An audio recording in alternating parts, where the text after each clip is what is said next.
Okay, we are live with Alexander Mercouris in London. Alexander, how you doing? I'm doing very well. Good, good. And we will be going until for 40 minutes, Yes, until 6 o'clock my time, 4 o'clock your time, London. yes, We have to do a hard stop. yes. So whatever questions we don't get to, we will answer the questions in a dedicated video. So keep that in Yes. mind. But we wanted to get a live stream out to everybody No. because we have big news. Yeah. The Trump-Putin meeting, and we have the location, Alexander. So your thoughts, Alexander? A big hello Well, to everyone, by the way. Hello to everyone indeed. that's watching us, and hello to our moderators. Thank you for joining us, Alexander. A very big hello. Now, should we go straight in because we've Yeah, only let's just got go limited straight time. into it. So, Alaska, Trump, Putin. Putin. Yeah.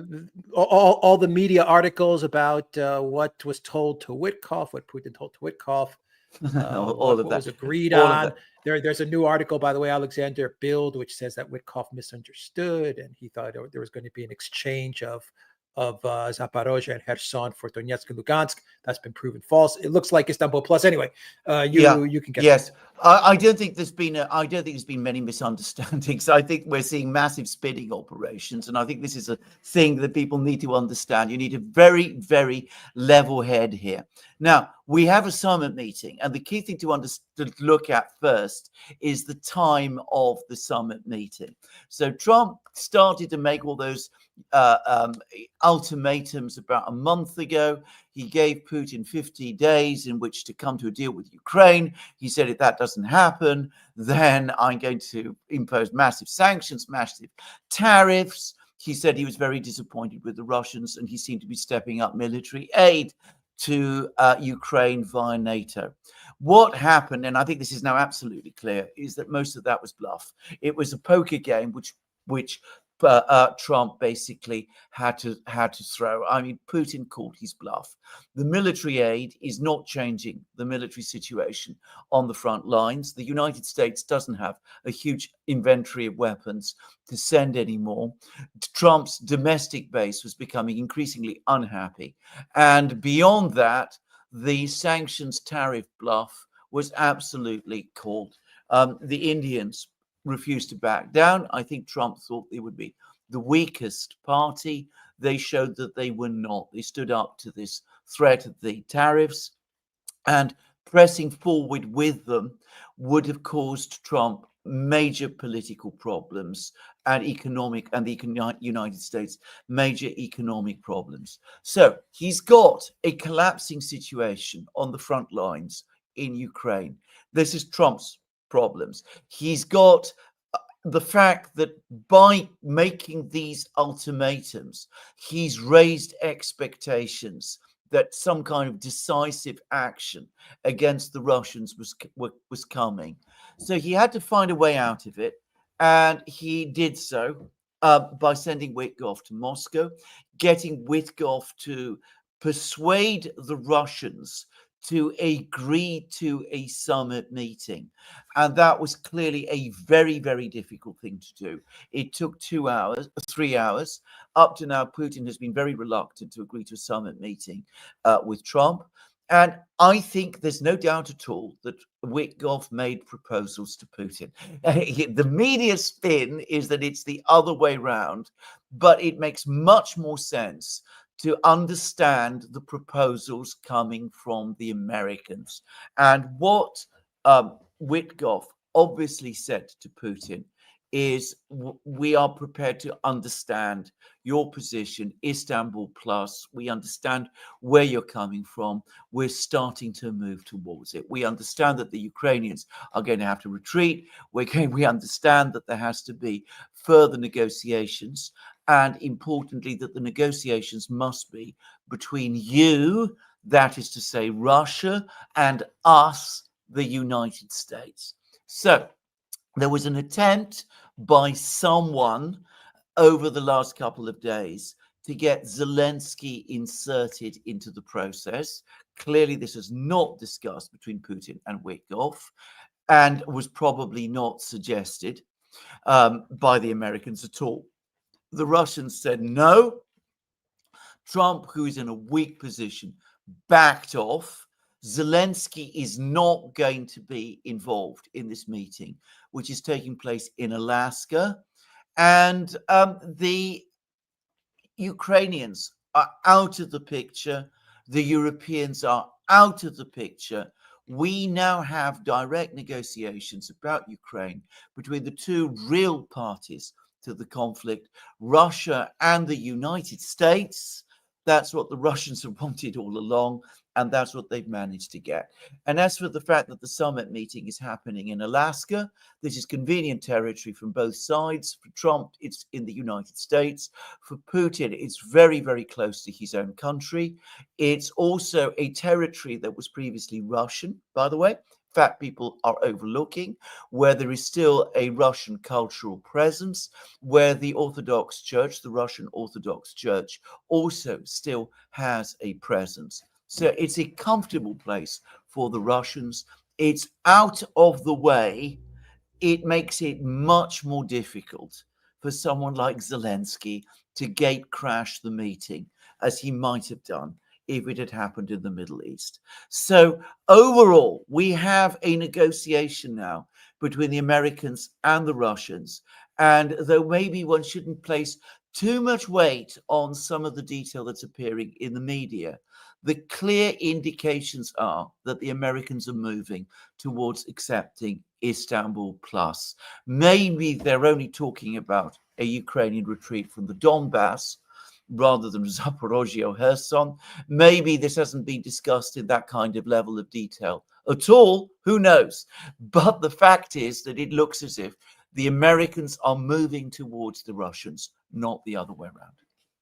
Will we see Istanbul Plus or Minsk 3? Do you think Russia is going to make concessions?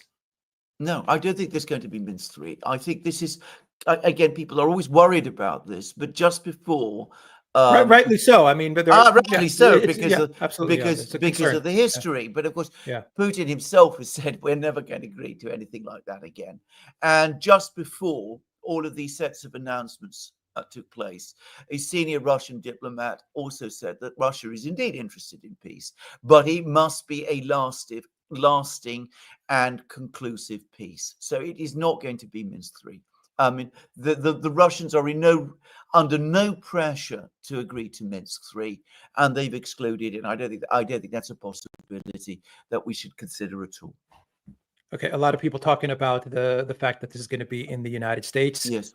This was agreed on in February Yes. on February 12th, 2025 during the first phone call. Can you explain that? That's right. That's right. Back on their very first telephone conversation, Putin and Trump had a really good call. That was in February. Each agreed to invite the other to his country. And the purpose of this time, the way it's going to work out is Putin is going to America, where he will be hosted by Trump. Trump is then going to go to Russia, where he will be hosted by Putin. So this is the start of a process. It's always been envisaged by the two leaders, by Trump and Putin, that this would happen. But it looks as if this is going to be the start of a process in which Trump and Putin are going to be negotiating with each other directly about Ukraine. The Russians and the Americans talking with each other about Ukraine. In fact, I think it was in the Financial Times, that the idea is that there'll be phase one, which is to try to move towards this withdrawal of the Ukrainians from Donbass and some kind of a ceasefire. And then phase two will be the negotiations between the Americans and the Russians to come up with a proposal for a lasting peace, which they will present to Zelensky and the Ukrainians. So in other words, the Americans and the Russians deciding between them peace in Ukraine. And if the Ukrainians don't accept it, it's a take it or leave it deal. And if the Ukrainians don't take it, the Americans will go. That's apparently what is being talked about at the moment. Apparently. Do you fear any type of sabotage? Lots of prospects of sabotage. I mean, we had the person who was prowling around the television and newspaper studios telling everybody that Zelensky would be coming to the meeting and that it was a deal breaker for the Americans if he didn't go. Now, that could have been sabotage. It's quite likely it was. Zelensky has already published statements saying that he's not happy. Basically, that's what he's saying, that there's no question of territorial swaps or territorial surrenders or anything of that kind. It's it's exactly the kind of statement you would expect from Zelensky. The Europeans are up in arms about this, and there's already been a very, very strong article, well, not an article, editorial comment in the Daily Telegraph in Britain, which is the voice of the London government on these matters. It says no territorial concessions to Russia, better a continuation of the war than what they call an unjust peace.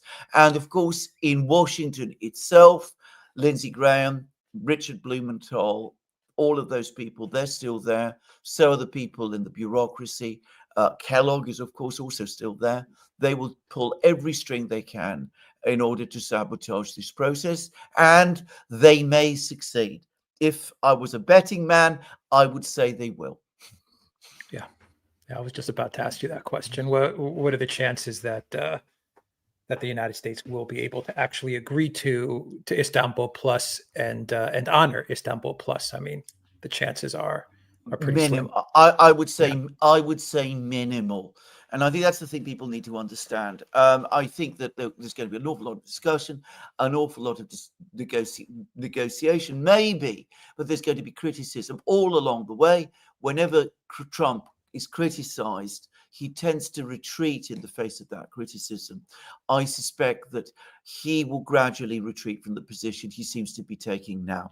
Now, by the way, just to say, a couple of months ago, I remember reading that there was a meeting between Trump, Witkoff, and Kellogg. Witkoff told Trump then that the way to end the war was by agreeing to Istanbul Plus. Kellogg pushed back. He said the Ukrainians will never accept it. And Trump said nothing. But in fact, we know that in the end, he went with Kellogg. Now he's tilting to Witkoff. There is no guarantee that he won't tilt back to Kellogg and to those people again. In fact, not only is there no guarantee, I would say that it's more likely than not. Much more likely than not. Yeah, but now on the front lines, the Ukraine military is losing very bad, and I think one of the main factors that has brought the United States to the negotiating table with Russia is the fact that the Ukraine military is collapsing across 4 or 5 different regions. From what I understand, Alexander, once Russia decides to really push hard in all of these various regions, they can all collapse very quickly, and all of them could collapse at the same time. I mean, that's how bad the situation is on the front lines. And it starts with Pakrovsk, and it goes all the way to Seversk and Kherson and Kupiansk. It's a very bad situation for the Ukraine military. It reminds me of Debaltsevo in a way. It is. It's exactly the same. You remember with Debaltsevo? Debaltsevo was about the Ukrainian army was about to be completely defeated, and that forced Merkel to rush to Moscow, meet with Putin, try to get him to stop the battle at Debaltsevo to save the Ukrainians, and that ended in Minsk too. Now, the same process again. The Ukrainian army, Pakrovsk is about to fall. Now, I mean, I say that I've just been reading reports. These are all, every single report I've read over the last 2 hours has been from the Ukrainian media. They are all saying the situation in Pakrovsk is disastrous. They are admitting that the garrison in Pakrovsk is surrounded. It's an absolute crisis. We've discussed what an important place Pakrovsk is. The Institute for the Study of War says that this line of cities, they've actually vindicated our analysis, that this line of cities is the fortified line in Ukraine, the Donbass, which has held the Russians back. If Ukraine loses it, then the war is lost. And that line of cities is about to fall. I mean, it may take a few months for the process to be completed, but it is about to fall. There's a crisis in Kupiansk. There's a crisis in Konstantinovka. There's a very serious crisis in Pokrovsk. Ukraine has no answers to this. The United States has no answers to this.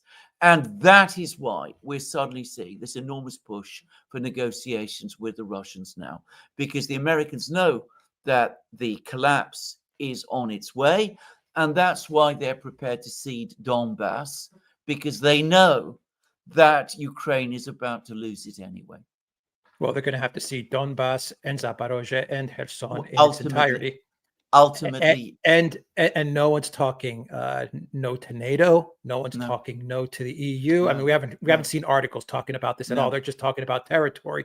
But we've Yes. got NATO, we've got the EU, Yeah. we've got sanctions being lifted, we got the Russian frozen assets, we Yes. got no weapons to Ukraine, and we've got presidential elections in Ukraine. These are all Yeah. parts of Yes. Russia's Istanbul Plus memorandum that they sent to the United States a couple of weeks ago as to how Yes. they see a Yes. conclusion to the conflict. I mean, the United States is going to have to agree, I would imagine, to all of these points.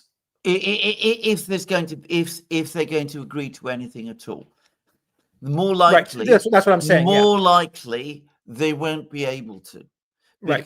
because these demands are such that they are not really such as the Europeans or the Ukrainian Zelensky will ever accept. And we come back to that Daily Telegraph editorial. They said, better a continuation of the war than an unjust peace. Translate that into real English. What they're saying is, better Ukraine be defeated on the battlefield than we make these compromises, which will put us in a weaker position, because they will compromise the whole position of NATO and the likelihood of us being able to persuade the United States to commit to NATO long term and to remain in Europe. Okay, so one more question, and then I'm going to read through the super chats very quickly. Once again, we are going to end this live stream in about 20 minutes. Yes. So what does Trump do when Zelensky and the Europeans and the UK say no way to Istanbul Plus? Does he escalate and go with the neocon Kellogg policy of escalation and continuing the war? Or does he, as the Wall Street Journal reported, does he use this as an excuse to walk away from Ukraine? I think that's a tough one to answer. It's a very, very tough one, because, of course, that's a question of reading Donald Trump's mind, not now, but when this whole process reaches that point, because Donald Trump probably hasn't even planned it out to that level. But my own guess is that he will walk away. I mean, what is in it for him by clinging on? He'll have met with Putin. He'll have had his meeting with Putin. We'll see what comes out of that meeting. But as you correctly said, the Russians are not going to be making any fundamental concessions. Even the American media ultimately is accepting this. So the Russians will not make concessions. The Europeans and the Ukrainians will say no. And at that point, I think he will walk away. And I think he will walk away without imposing the sanctions and the tariffs that he talked about. He will tell Lindsey Graham and Blumenthal, look, I tried it. You see what happened with the Indians. You've seen what the Chinese are saying. You can do all the numbers yourself. You know how bad this will be for the United States. I don't think we should do this. It won't work. Yeah, but you know what Lindsey Graham is going to say? I know exactly what Lindsey Graham is going to say. President Trump, we got $55 billion in the pipeline. Yeah, I know Let's exactly. get this exactly. $55 billion going. Let's get it to Ukraine. Let's not stop the grift. I know. I mean, this is where we come back to the mistake Trump made all the way back in April, in my opinion, when he let these people have the time of day. I mean, he should have told Lindsey Graham then, Lindsey, what are you doing? I'm not really interested in this. I'm looking to get us out of this war, not to get us deeper in. And that's what he should have said then. And he called in the senators, the Republican senators, and told them the same thing, and told them this is really very unhelpful and cuts completely against my policies and my understanding of American national interest, that would have killed the whole thing then. But he didn't do it, and now he's on the back foot with them. And I don't really see any good way out of it for him. I mean, he's a political Houdini. He manages to find escapes. I can't really see how he's going to find a way out of this one. That's my own view. Well, he can stay strong and push back on the neocons and truly walk away from this. But well, he could do. What are the chances of that? Yeah, we'll see. Who knows? Yeah. Anyway, Commando Crossfire says, now we see if Putin can break the cycle of Russian leaders kissing Western butt and actually standing up for Russian interests. And Commando Crossfire says, Alaska is historic Russian land brought under American ownership by nearsighted Russian leaders. I wonder if anyone's going to point that out. Oh, of course once. they are. Of course they are. A lot of people are pointing it out. A lot of people in Russia pointing it out too. Yeah. Tim Hediger says a good morning from Raleigh, North Carolina. Hello, Tim. PD Ballerina says, considering that the Russian church in America is growing rapidly, I hope Putin gifts an icon. Thank you for that. He might very well do that. Says, it's quite likely, by the way. Yeah. Elza says, when I heard about Alaska, I thought it was a joke, but people like Zelensky and Bolton don't like it, so it must be a good place to meet. It is a good place to meet. Partly, as I said, it keeps Zelensky further away. In the Middle East, he can easily visit. Alaska is more remote, to say it straightforwardly. But I think, can I just say something? I think for Putin, it actually, the optics of this are very good, because he has been called all kinds of things over the last 10 years in the US. The man who meddled in the elections, the man who kills his enemies, the man who's launched an unprovoked war, the person who's running a foreign policy that is a clear and present danger to the United States, and all of that. And what's happening? He's coming to the United States as the guest of the president. So I think the optics for Putin are good, actually, and he's going to a part of the United States which has a very, very long connection and deep connection to Russia, and which is neighbors Russia too. Yeah. Moon Dragon says a lot of people are angry at Putin that he might betray the special military operation. You discussed that. No, I don't. Alexander. Yeah. It does. Russia is not giving any indication that they're going to back away from Istanbul Plus. No, none. And if they get Istanbul Plus and sanctions relief, that's a big win. Well, of course it is, yeah. Matthew says, how do you see this developing in the long term? Will there be a broader hot war in the future? Well, I think this is, I thought the most dangerous moment of that was last year, actually. At the time of the Biden administration, authorized military missile strikes against Russia. I think since then, Trump clearly isn't keen on that at all. And I think also the military advantage has shifted so decisively in Russia's favor that I don't think anybody really entertains it anymore. Yeah, but you may see long-range missile strikes. You may see some stuff going down. Sabotage. Absolutely. The sabotage, I think, is already happening, by the way. I mean, I really do. Yeah. Armen Sakov says, I'm grateful to have the Duran in my life. Thank you, both of you, so very much. Thank you, Armen, for that great super chat. Vincent says, Putin once said something like, whoever controls AI will rule the world. However, I believe Russia is still far behind the West in Asia. Could this be a factor in making a deal to end the conflict? No. I mean, we're nowhere close to that point yet. And don't underestimate the Russians when it comes to AI either, by the way. I mean, they do a lot with, they're doing an awful lot with AI. They've incorporated it into their drones, which the Americans haven't so far. Just saying. Elza says, I think Merkel's and Hollande's comments made Minsk III impossible ever to happen. Very true. I agree with that. That's absolutely true. Yeah, very true. Klaus Clemenson says, will it be a lasting peace or a frozen conflict like Korea? No, I think the Russians have said clearly that they want a lasting peace. They want Zelensky out as well. They want elections in Ukraine, and they want a government that they can work with in Kiev, not Zelensky anymore. I think most Ukrainians agree with them, by the way. Good point. Good point. Nico says, today Levan expressed his vitriol on Putin and his choices. He angered me, honestly, but that's another story. I wanted your view as adults on this. In my opinion, seeing Putin dictating terms on American soil with an ICE warrant is a badass victory. I explained to Levan that although Putin has to play along in talks. The military continues. With that said, a Russian commentator has said that Russia is willing to give Zaporozhye and Kherson. There are a lot of Russians like Levan who are furious for even talking to Witkoff. This is true.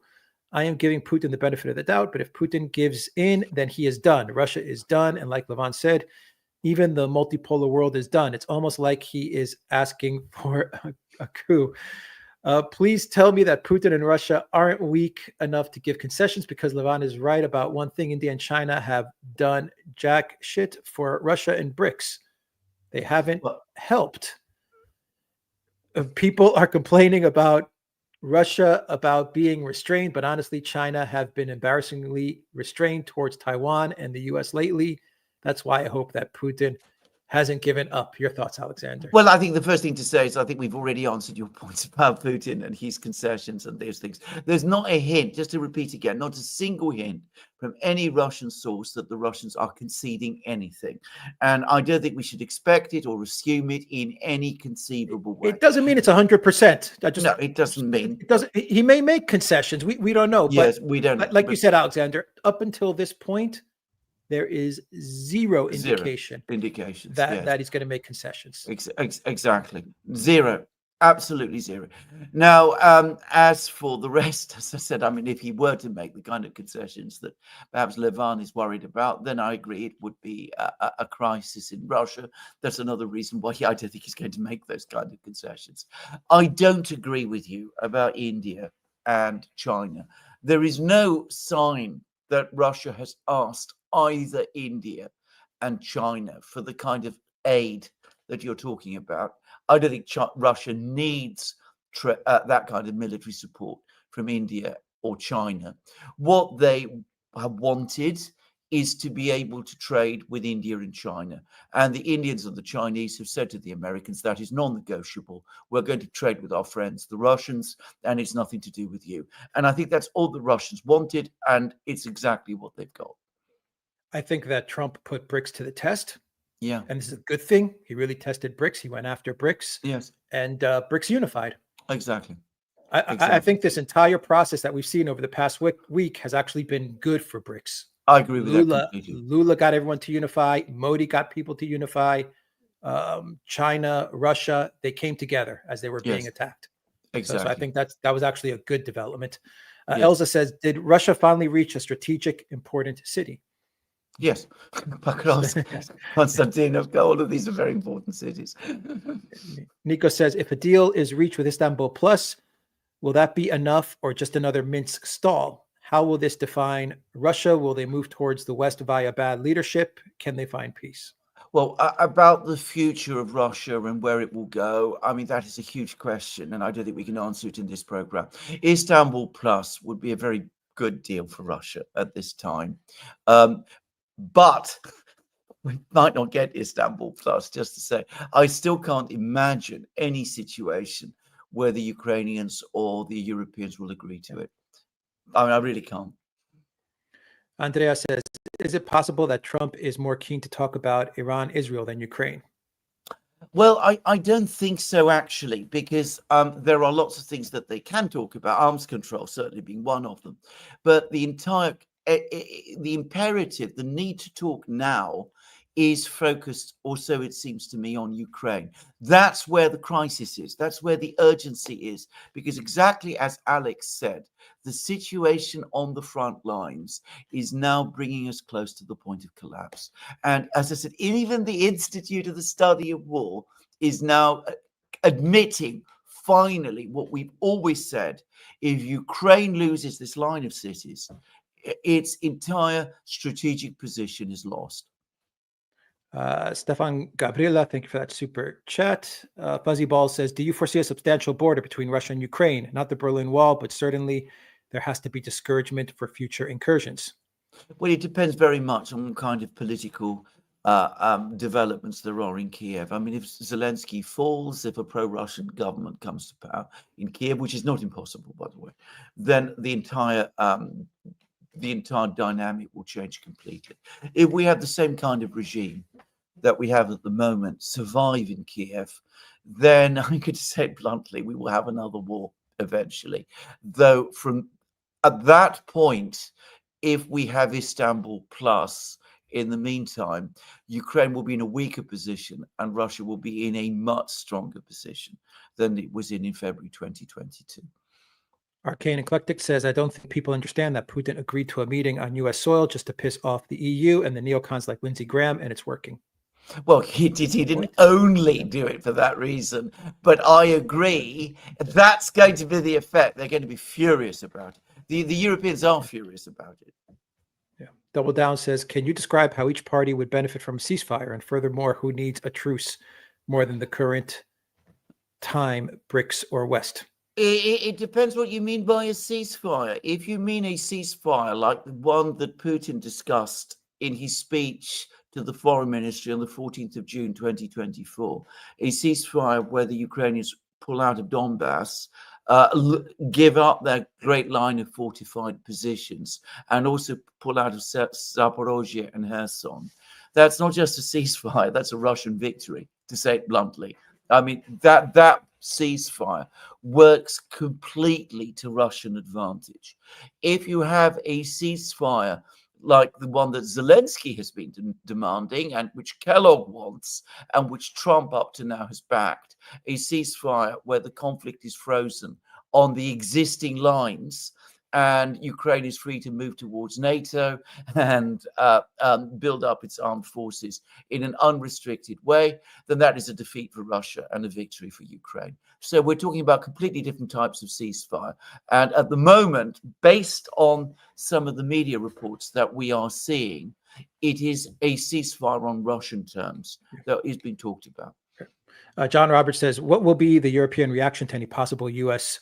Russia settlement on Ukraine? Will they eventually embrace it or try to sabotage it? They'll sabotage it. Yeah. They will do everything they possibly can to sabotage it. I mean, no doubt about that.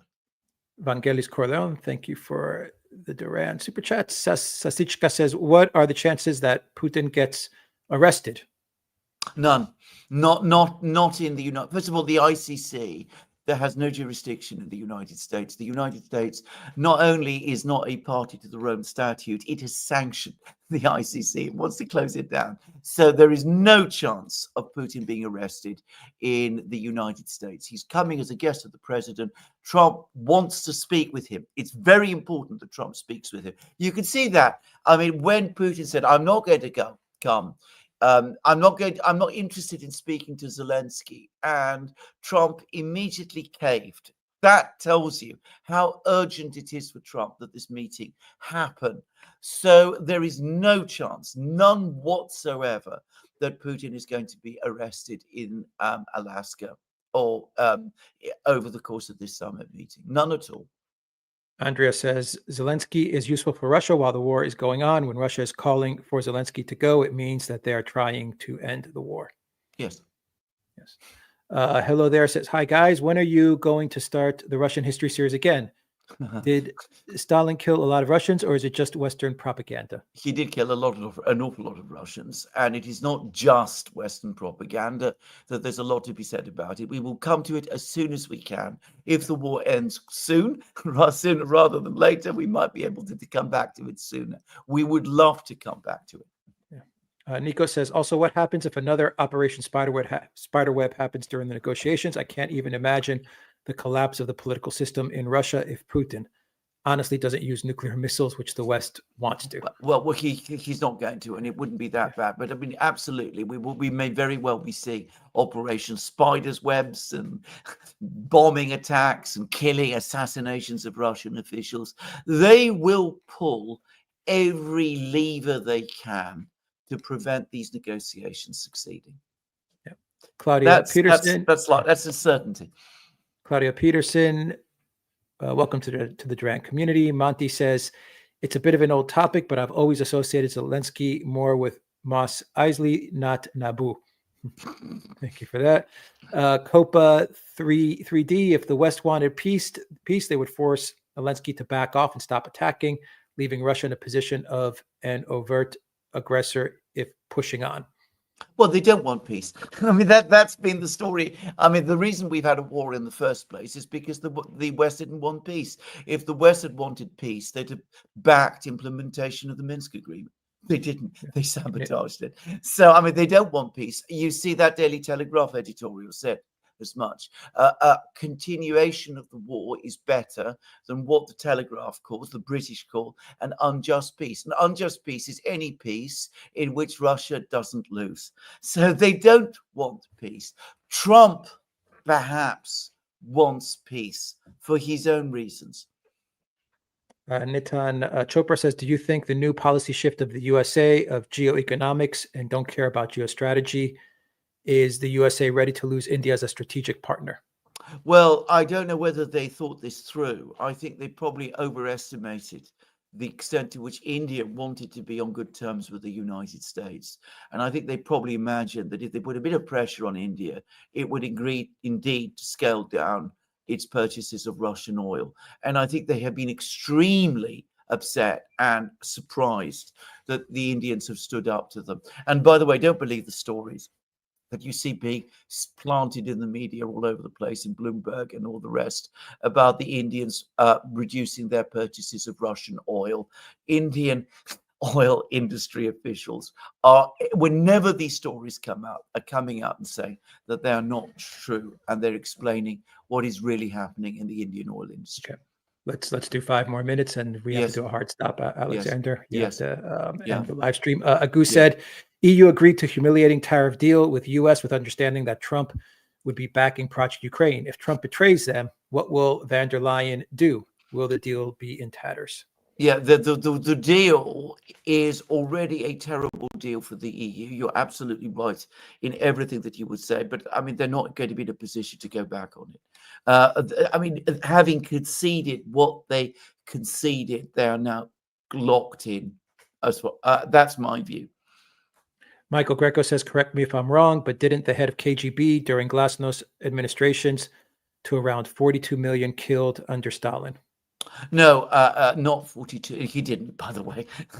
The KGB gave their own figures for the number of people who were executed during the entire Stalin era. Well, from 1920 to 1952, I think.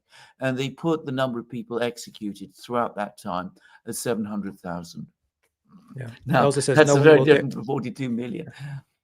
Elsa says, no one will dare to crash the meeting on U.S. soil. Ukrainians and Europeans might try it in another country. True. Oh, yes, absolutely. Klaus Clemenson says, be careful not to blindly trust Trump's intentions. Less than a week ago, he was in the process of imposing tariffs on India to buy Russian oil. Putin said some time ago that he trusts no one. Yeah. I'm sure he doesn't trust Trump. Yeah, he does. Yeah, absolutely. Prosap says, thanks for the work. Christina says, if Putin and Trump come to an agreement, how will they convince Zelensky to agree? They won't. They won't. It's as simple as that. Yeah. Commando Crossfire says, the native population in Alaska lived well under Russia. When Russia gave to the U.S., the native population was decimated. Ukraine should note that history. Well, there's a lot of literature about Russian Alaska, Russian America, as it was called. I can't pretend I'm familiar with it very much. Josh Wood says, upcoming negotiations aside, would there be any advantage for Russia to take the entire Ukraine, especially in order to fully denazify Ukraine and prevent any further NATO expansion? It might happen. I mean, if this negotiation is Ukraine's last chance, if they reject it, which they will, by the way, then this will play out as a Russian military victory.